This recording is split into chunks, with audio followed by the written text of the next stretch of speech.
Under the surface of that great expanse of blue that surrounds our continents, a daily fight for survival is played out, in which all the combatants are involved in a constant round of stalking, hunting, trapping, biting, devouring, tearing to pieces, gulping down, and swallowing.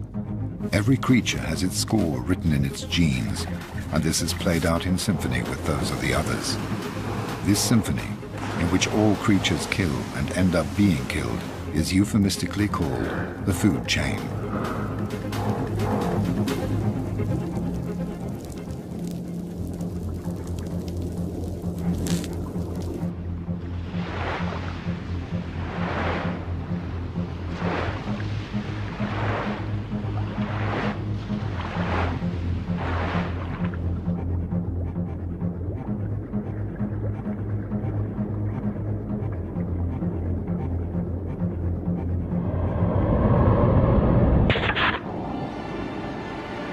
In the Pacific, around the islands of Micronesia, lie shipwrecks that are witness to a war between humans.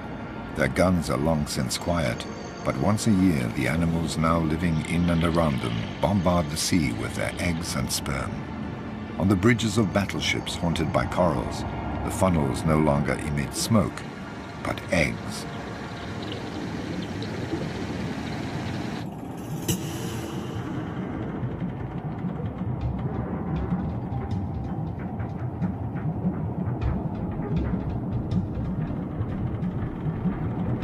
Crown-of-thorns starfish, sea urchins and giant clams, lodged like so many squatters on the wrecks, explode around the time of the spring full moon and release billions of sexual cells which will reproduce when they happen to meet. On the sides of the shell-studded battleships, the fertilized eggs grow, become larvae and mingle with the mass of plankton. There the predators await and swallow them in vast quantities.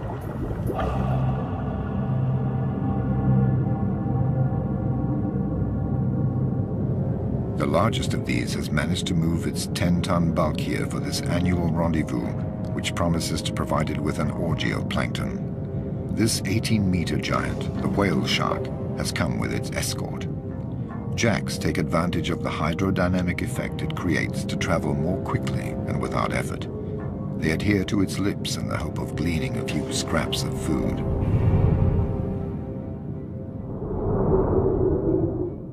Remoras stick to the whale shark's tail with their suckers. They too are waiting for a few leftovers.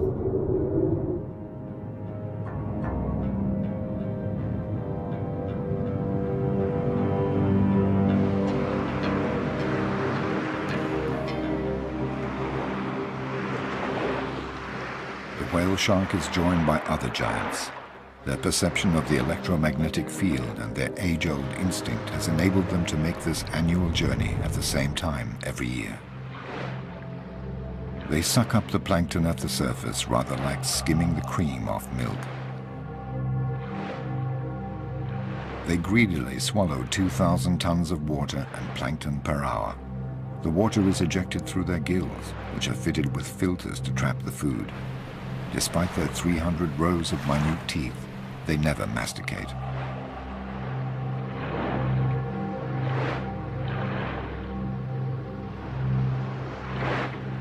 Their horizontal swimming enables them to feed continuously while clearing their filters of the excessive plankton.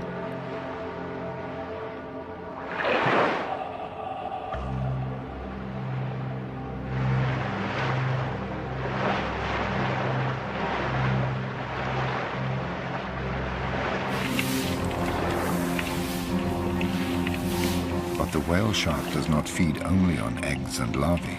It also sucks up anything that's small and has fins. Dozens of anchovy, too busy to get out of the way, are gobbled up in a single movement of the lips.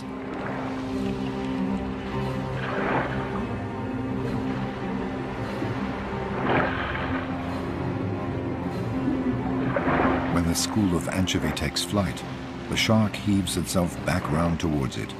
The anchovy then seek to protect themselves by twirling around its body.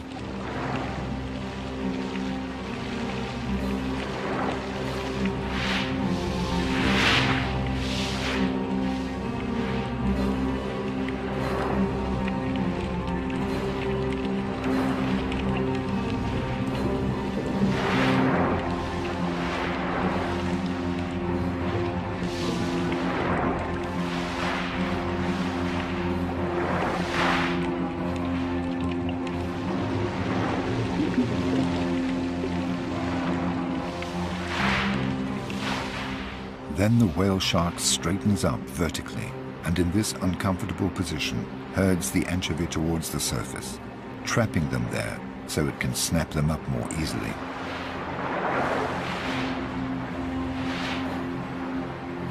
You are never alone in the ocean. Inquisitive sea lions come to see this great beast which is feeding on anchovy in their own hunting ground. It has left them without anchovy and is calmly gliding away. The sea lions have noticed more interesting prey, a school of steel pompanos, also attracted by the plankton. Faced with the predator, the steel pompanos regroup into battalions and close their squad's ranks. Like an army of immortals, lost in the mass, they seem invulnerable. The sea lion has a problem, focusing on a single pompano. In response to their zigzagging maneuvers, it counters by dividing up their battalion. Finally, it notices the fish that is having trouble keeping up with the rest. It isolates it and will not let go.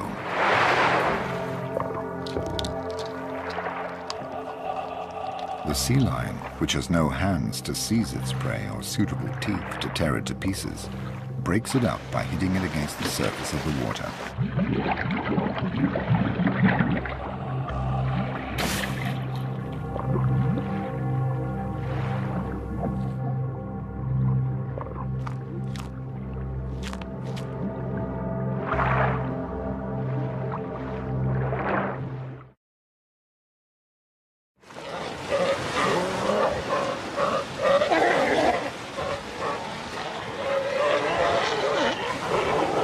The sea lion is a mammal and likes to play for the sake of playing, often to the detriment of its prey.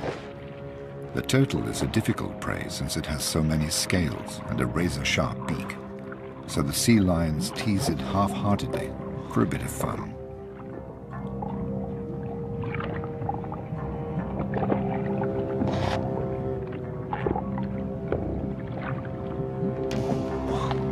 The reptile gets off lightly for the time being.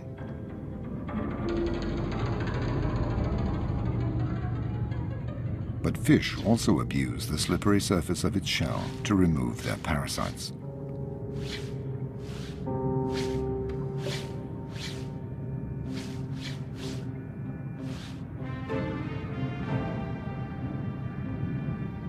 The turtle basically lives on what the reefs offer it, coral.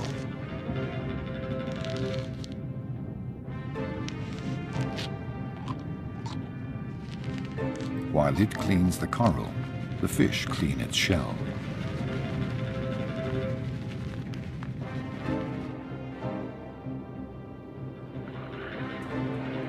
The turtle has found its favorite meal, the sea cucumber, a mollusk. The animal tightens into a ball to avoid being bitten and is swept along by the current towards the rocks where it tries to hide.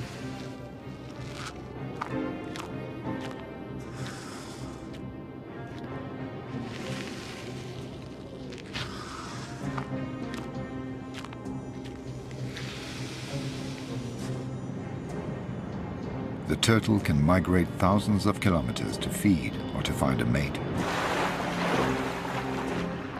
Coupling occurs on the surface. It's a procedure that takes time, and the turtles need to breathe.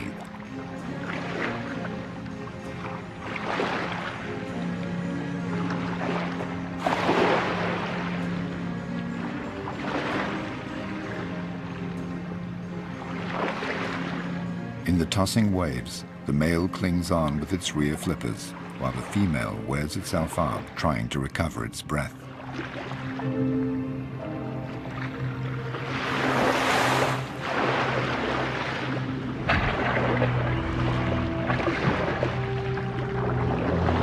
The female will cross an entire ocean to lay her eggs. She will face 1,000 predators and will often have to brake using her 4 flippers in order to avoid them. But she will always end her life in the mouths of scavenging sharks.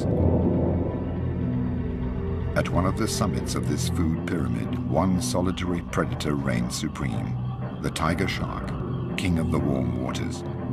Always on the lookout for food, the 6-meter-long predator glides along in coastal waters near oceanic islands. If it fails to find any live prey, This fin dustbin contents itself with picking clean the dead bodies lying among the reefs. The tiger shark, a veritable hyena of the seas, is a great eater, but none too fussy about what it eats. It does not discriminate and happily bites into everything. Large and small fish, manta ray, turtle, marine birds, sea lion, but also tin cans, boots, and even compromising papers belonging to one of Napoleon's spies. Anything that arouses its sensory receptors will provoke an attack.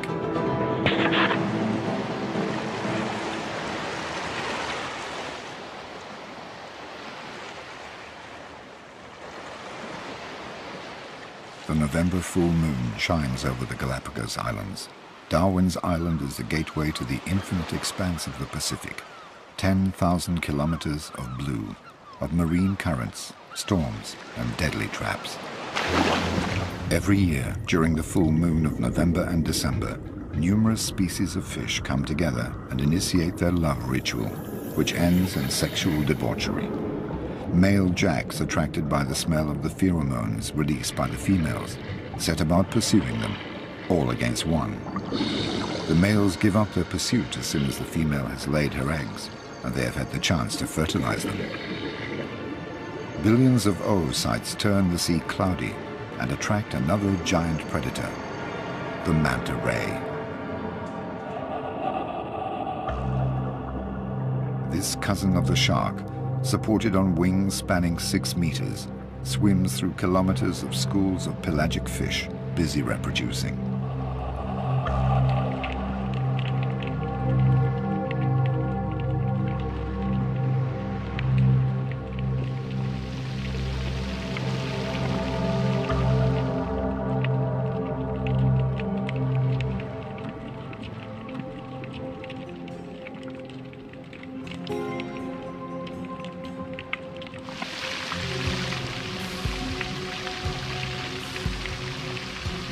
With its large mouth open, the manta guzzles down the eggs, rushing the groups of fish which close ranks.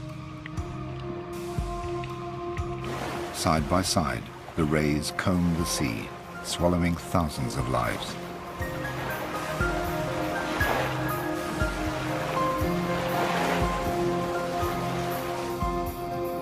On both sides of its mouth, the manta unrolls the cephalic lobes, which it uses as a spoon to gulp down the plankton.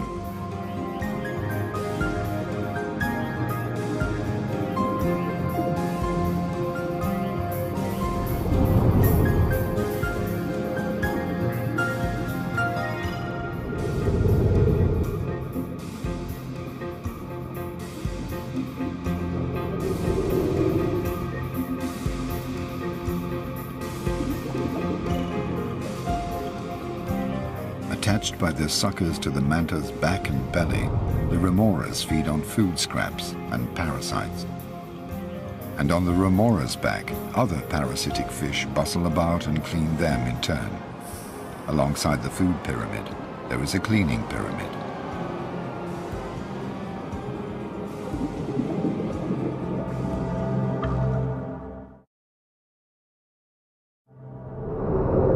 In the undersea world, no creature has hands to clean or scratch itself.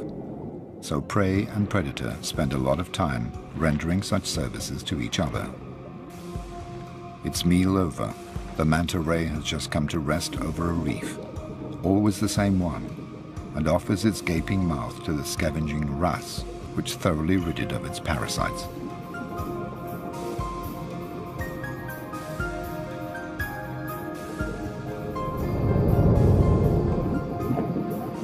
Here are the sea lions again, inspecting the manta ray's large unfurled wings with a view to turning them into a playground.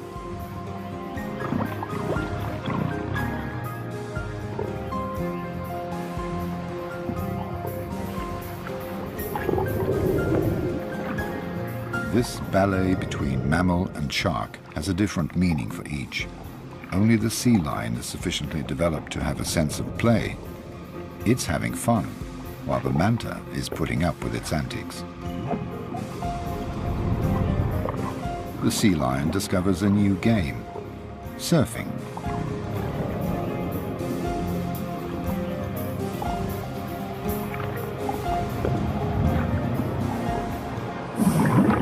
vast blue expanse, nothing is wasted. The manta ray's excrement makes the remoras happy.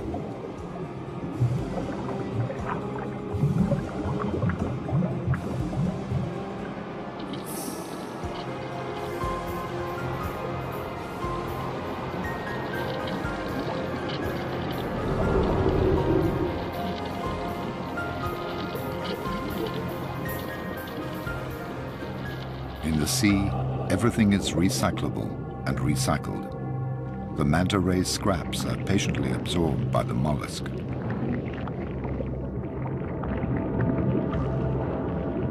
The mollusks suck up the food, grind it with their small teeth, detaching the particles and bringing them back to their oral cavity.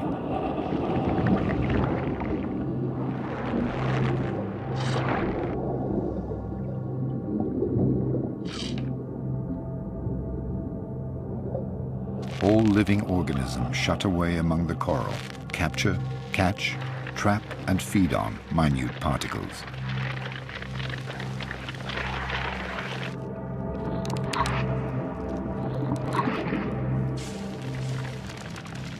When life abounds in diversity, there is considerable interaction between animals and intensity of predation.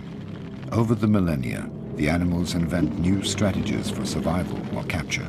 Camouflage is the most sophisticated form, where the creature attempts to blend in with the surroundings on account of its appearance, movements, or color. A crab carries an entire sea urchin in order to hide and to put off its predators. Other monsters lie in wait in the sand and only keep one eye above the surface.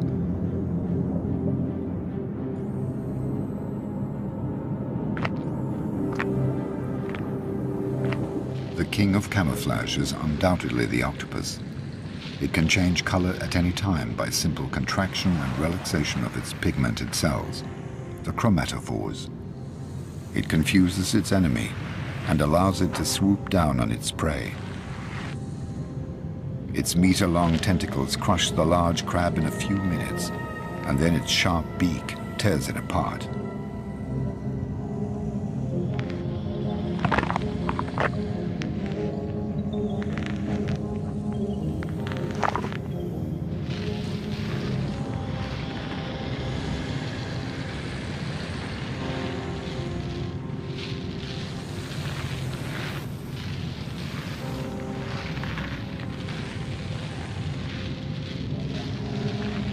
The octopus also has enemies, and they know when to surprise it. Today, this female octopus is building her nest to lay her eggs. As she has no bones, she can adopt any form and can slither into the smallest of holes. There she protects herself from predators by blocking up the hole with stones. Here she lays between 100,000 and 400,000 eggs and hangs them for 2 months in cocoons no larger than grains of rice. She carefully ventilates them by fanning a current of water around them until they hatch. While she's taking care of her future offspring, she stops feeding for 2 months and will therefore die as soon as they are born. But after 30 days, the water has suddenly got colder. This will delay the hatching of the eggs. The female is weakening fast. Will she live long enough to look after her eggs until they hatch? Driven by necessity, she makes the mistake of leaving her den to look for food. Her neighbors, the moray eels, which usually distrust her, sense that the balance of power has changed.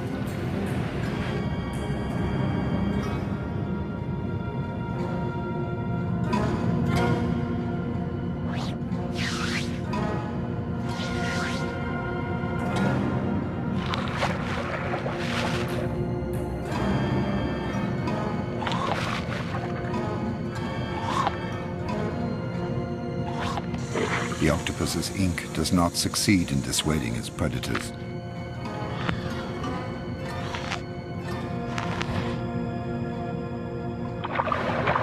The moray eels do pirouettes, rather like crocodiles do, to tear off meat.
final struggles of a mother who wanted another month of life to ensure the survival of her babies.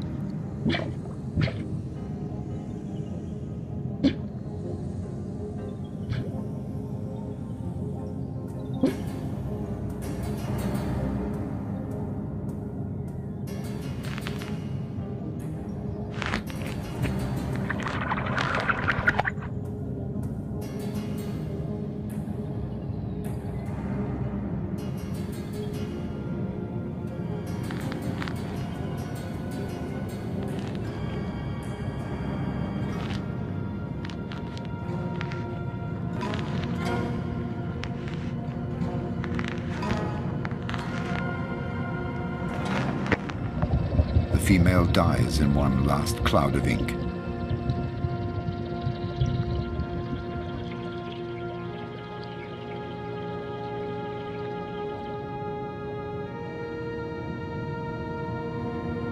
Her death means the death of all her eggs, which will dry out for lack of care.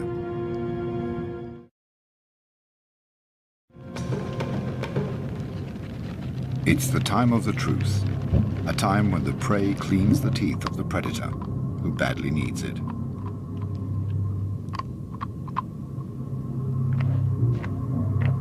All forms of life happily participate in this symbiotic relationship. No nook or cranny is spared, even the most risky.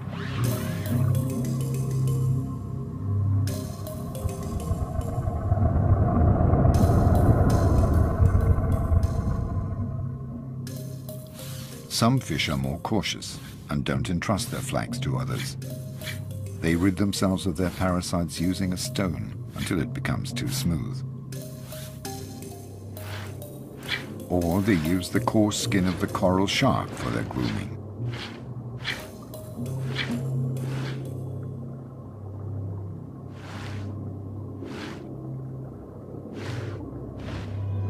The coral shark has a problem.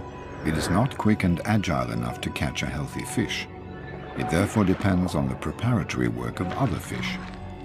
These hound an octopus and wound it. The meal is ready, and the coral shark only has to help itself. A relationship of service is also established between the coral shark and the jack. The jack sets about hunting. It attacks and wounds an ailing Creole fish. The Creole fish shelters in a cavity. The whole population of the reef comes rushing in for the kill. But the sharks drive all the other creatures away and fight over the prey.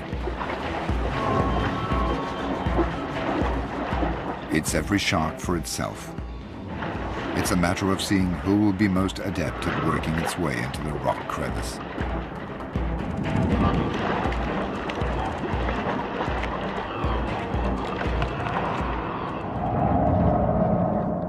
And then it's siesta time, some lying on top of others like lions, but minus the affection. Leopard rays hunt under the very eyes of their predators, but they have nothing to fear from the hammerhead sharks as long as they're not diseased or wounded.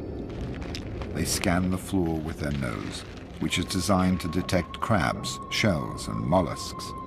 They dig to unearth them and take in sand at the same time.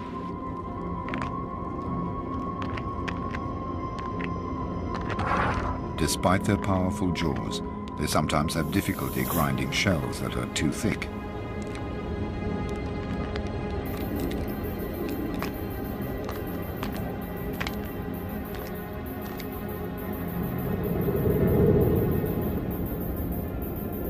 And soon the schools of leopard rays will cover the sea, like so many stars carpeting the sky.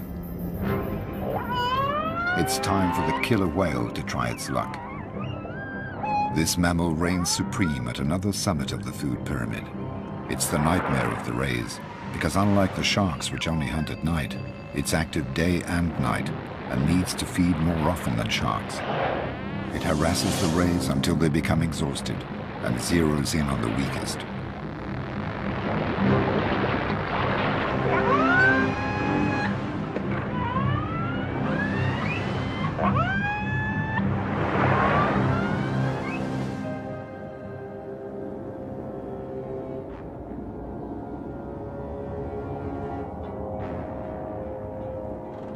In the deep, night quickly takes hold.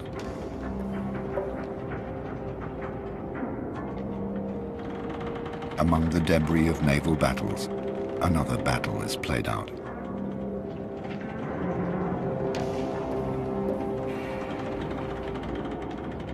Oocytes, plankton and worms in all shapes and forms bustle about, grow and transform. Schools of young sardines begin to come together, gradually forming enormous shoals. An army of cuttlefish moves into line and maneuvers to surprise them.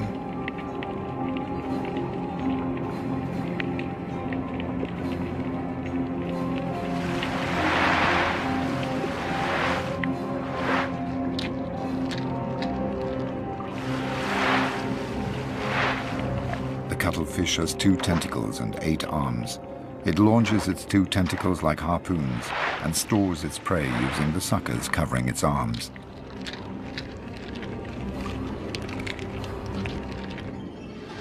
Sharks are also present. At night, the sea belongs to them. They're on the prowl to satisfy their appetite. All their prey know it, and they all lie low.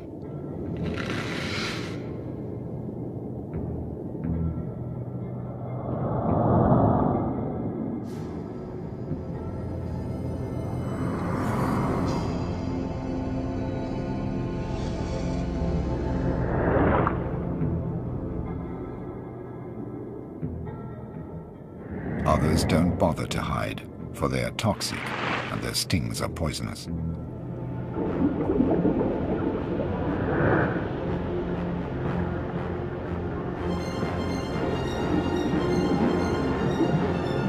The sharks spread fear, track down hiding places, and hound those fish that panic.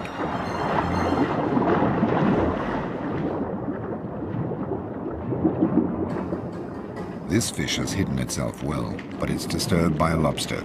Its movements attract the attention of the pack.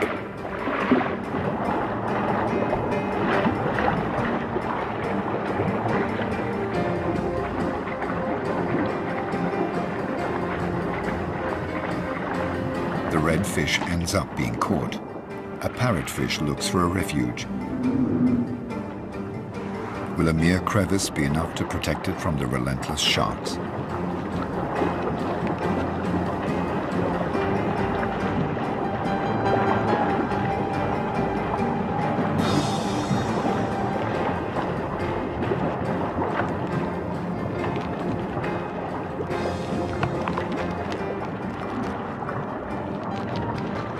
Parrotfish captured by the most skillful causes a frenzy. The sharks lose all their inhibitions and turn on each other.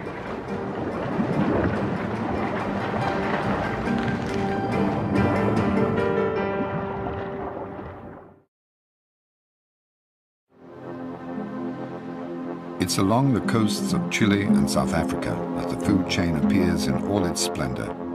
Cold currents trapped between the coasts and the continental shelf travel northwards where they mix with the warm waters. This cold current is rich in plankton and attracts schools of pelagic fish, such as sardines, which use it as their staple diet. Enormous shoals of sardines are formed, covering several hundred kilometers, and are driven by the cold current surging up the coasts toward the warm waters where they will breed.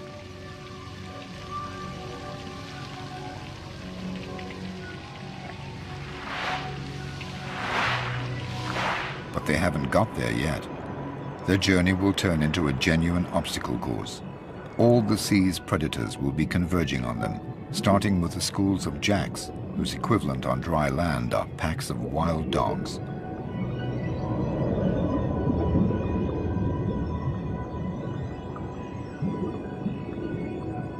Jacks are very ambitious when they're hungry. Their upper jaw contains an extra row of formidable canine teeth. They depend on their visual acuity, and so can only hunt during the day. The jacks start by forming a wall on one side, then a second wall on the other side. They channel the long ribbon of sardines, pushing the shoal to make it more compact. Then they divide it into sections.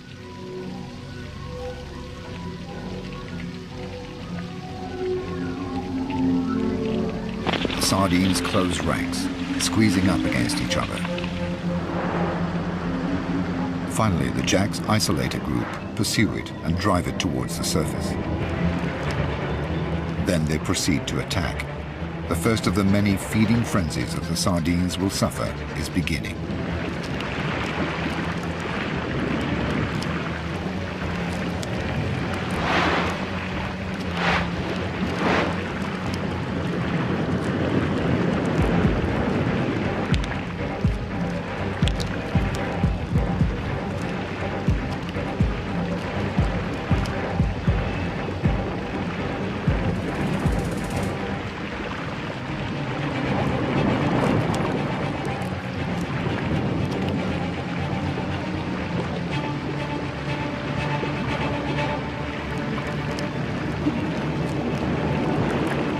The sea is suddenly awash with millions of scales and pieces of flesh. These attract manta rays, which devour the particles.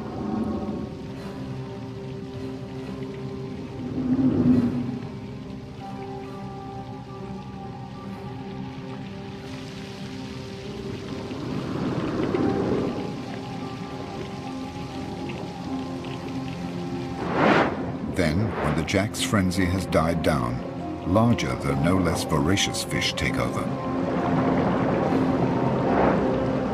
The wounded or dead sardines fall through the water at a breathtaking speed, but will not have time to reach the ocean bed.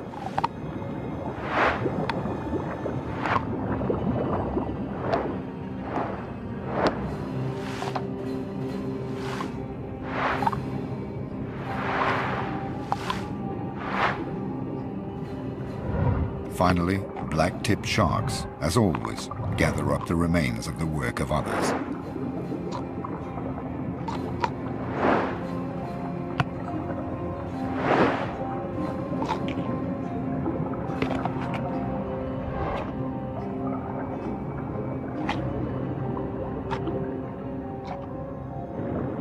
When the sardines have all been devoured, the jacks regroup. They feel heavier, they digest, and it's their turn to be vulnerable as they close ranks again. They have sensed the threat of their predator, the bottlenose dolphin.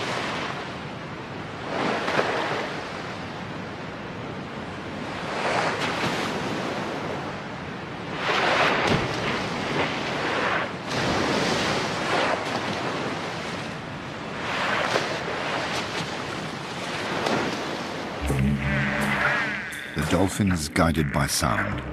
It sends sound signals which hit the fish and bounce back to its lower jaw in the form of images. Once it has seen a jack that is weaker than the others, it doesn't let it go. The jacks have no other defense but to scatter.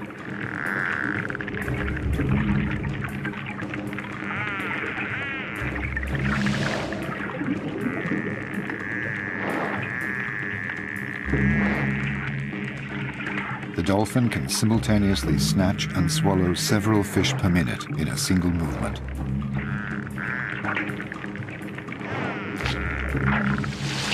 After 6 minutes, the bottlenose dolphin has to return to the surface to breathe. The enormous school of sardines continues its progress northwards. All the sardines are the same size and the same age. The ones at the front are better fed and can get oxygen more effectively, but they tire quickly and they're in the front line, and so more likely to be eaten by predators. And these predators, common dolphins, have come from far away, attracted by the high-frequency sounds emitted by the school of sardines. Dolphins have a very keen sense of hearing when they're hungry.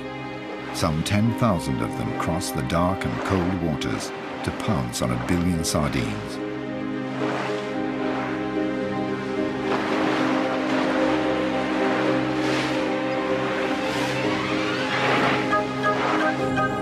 They're all there, the females with their young pressed against their belly, supervised by groups of male guardians. The oldest trail at the rear.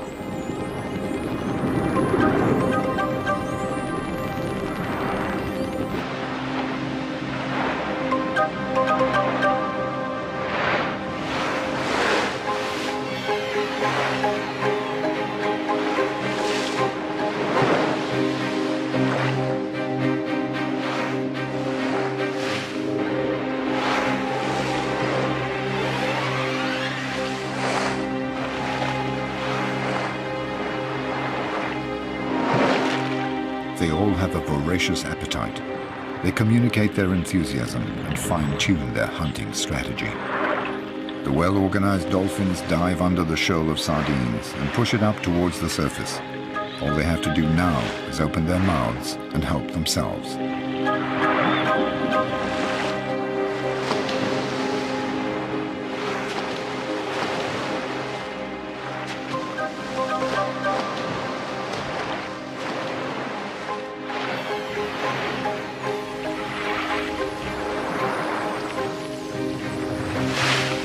The sardines, for their part, have a common defense strategy: pirouette in complicated figures to disconcert the attackers and ensure that they always have another sardine at their side. Sharks have a keen sense of smell when they're hungry.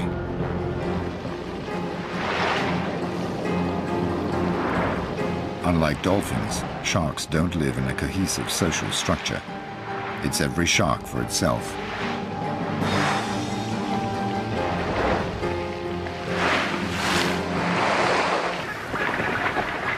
A fourth species of predator has noticed the shoal. Colonies of gannets cover 200 kilometers a day to go and fish. The gannet has very keen eyesight when it's hungry. From above, it sees the school of sardines that has been pushed up near the surface by the dolphins, and which is now increasingly compact. The gannet floats like a buoy, so it has to dive at 100 kilometers an hour in order to pierce the surface of the water. At the last moment, it folds back its wings to avoid smashing them, thus creating a hydrodynamic form.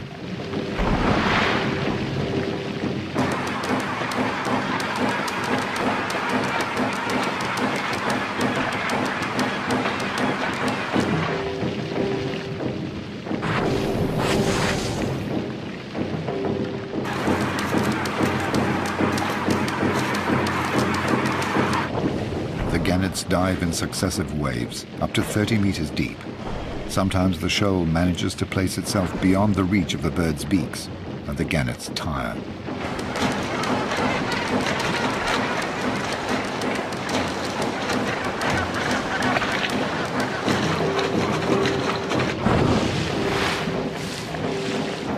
Predators arrive from all over, common dolphins guided by their sense of hearing,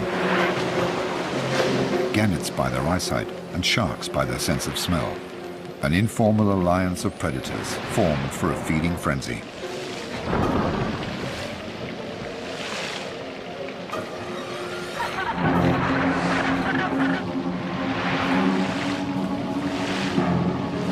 And soon the greatest predator will make its presence felt: the bride whale.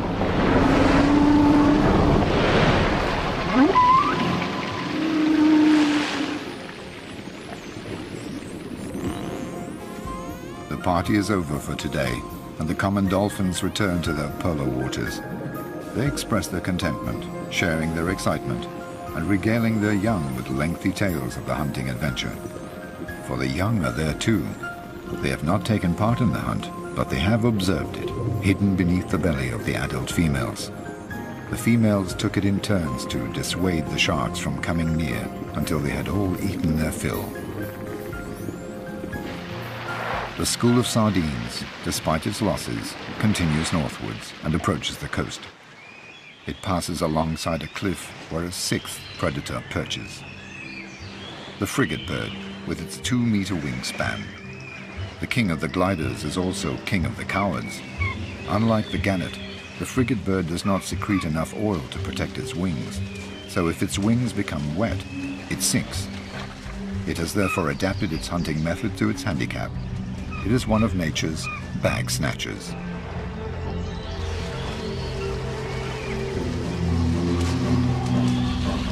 Under the water, the sharks jam an isolated school of sardines up against the surface to finish it off.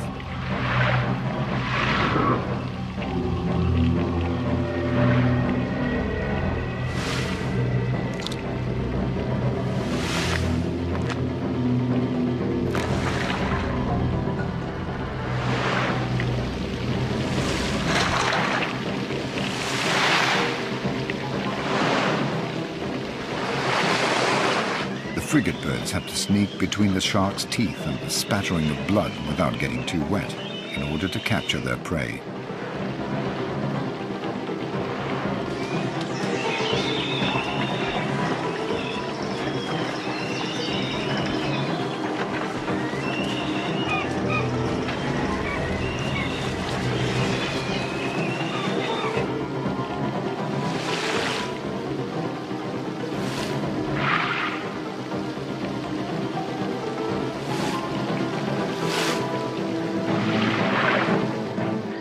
When one of the frigate birds captures a sardine, all the others hurl themselves onto it to get their share. Finally, what remains of the school of sardines arrives in the warm waters of the north to breed there. For many of the older sardines that have already made the journey often, this will be the last one, because the food chain is dominated by one supreme, invisible predator, Homo sapiens.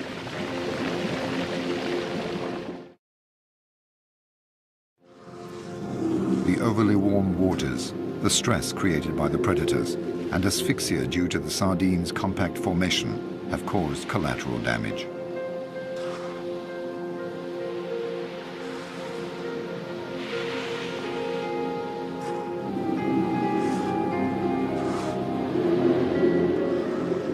Carried along by the current, they will not go far because refuse collectors are following their tracks.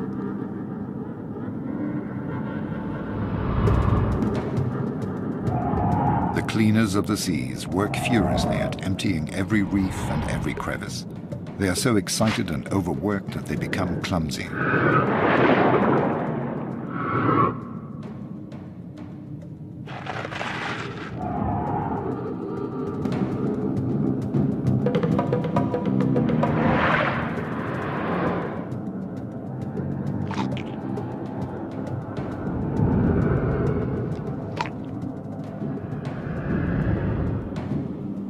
Everything is cleaned.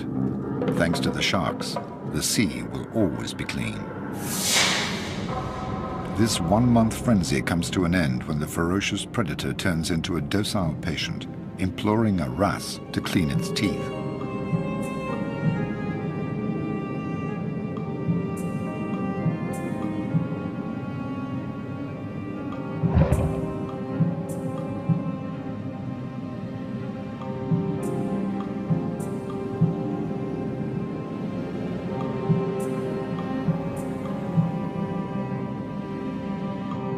Its body is so tense above the reef that it forgets to swim and risks sinking.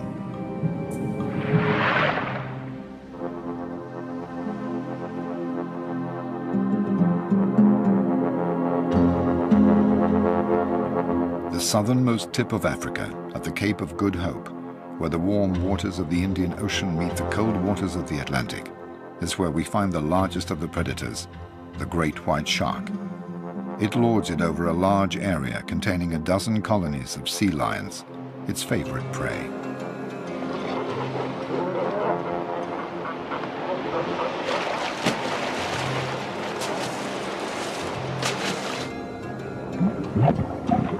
The sea lions frolic about in the kelp, which they take the opportunity to gulp down in order to fill up with vitamins. In a radius of a few meters around the island, they feel safe thanks to the shallow water. Among the panic-stricken sardines, they're enjoying themselves, playing with the cormorants.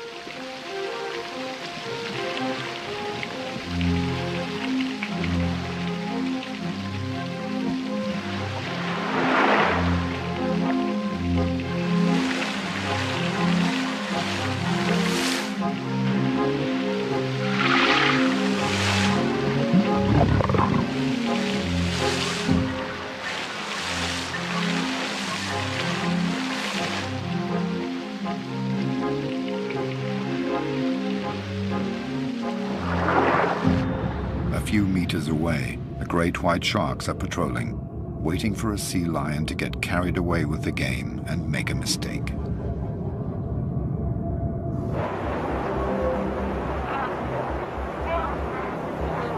Some 20 great whites are laying siege to these 2,000 sea lions on the little island.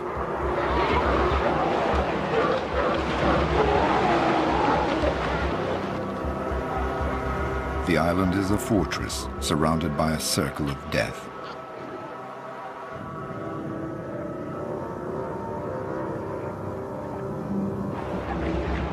The 6-meter-long great whites glide close by the island, but don't dare penetrate the kelp which surrounds it, out of fear of getting stuck there among the rocks on account of their size. This predator and its prey have swum face to face for thousands of years.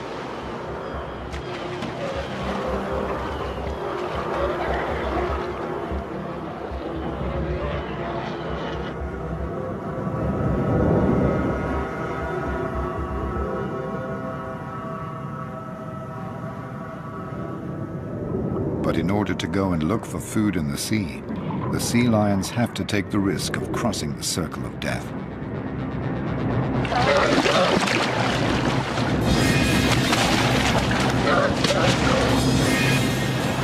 The sea lion is knocked about, but as happens every so often, it manages to escape thanks to its agility. Back to the school of sardines. Surviving fragments are returning to cold water.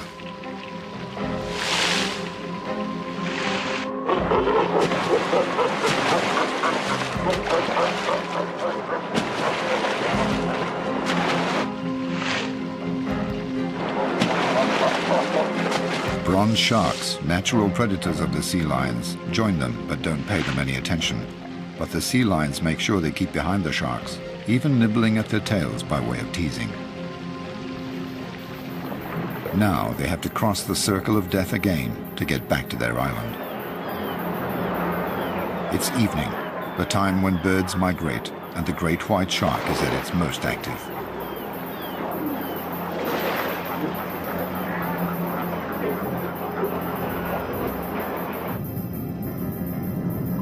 For their part, the sea lions are tired after their long journey and are less vigilant.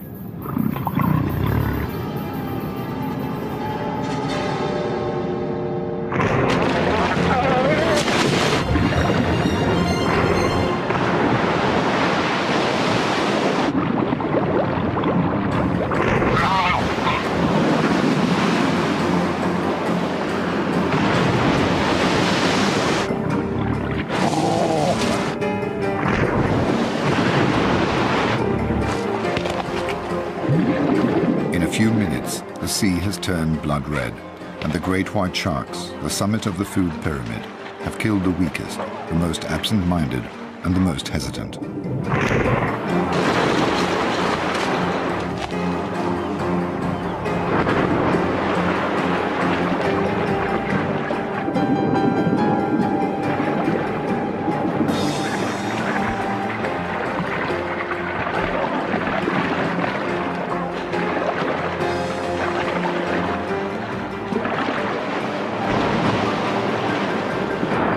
Over the course of thousands of years, each animal in its own way has brought about a natural selection amongst its prey. It has enabled its species to reproduce only its best elements in order to survive, evolve, adapt, and become stronger. In the sea, as on land, failure to adapt leads to extinction.